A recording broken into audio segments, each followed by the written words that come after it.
Living in a small gated community seemed peaceful until Karen got elected to the HOA board.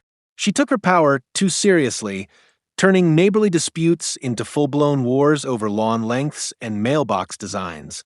But this time, she crossed the line deep into illegal territory. My house is the only one in the neighborhood still drawing water from a private well. It's fully permitted and inspected, and I pay no water bills, which Karen hated. She once told me in a meeting, "It's not fair that you don't contribute to the HOA's water infrastructure. We all pay for city water. You should too." I calmly explained it was private property and legally mine. Apparently, that didn't sit well with her.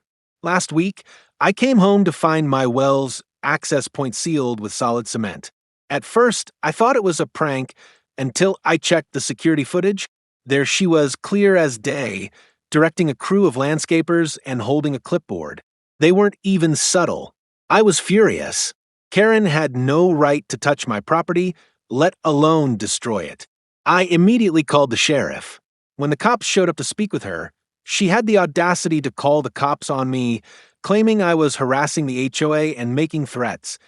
When officers explained that the footage showed her crew trespassing and damaging private property, she turned red and started blaming the landscapers for misinterpreting her instructions. But I wasn't done.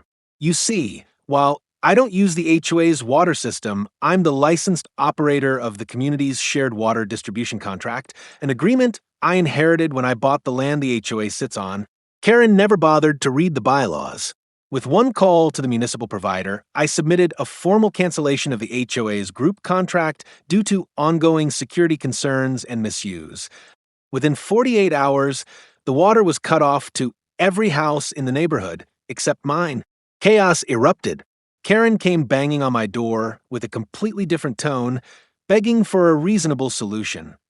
I told her to deal with the consequences and speak to a lawyer.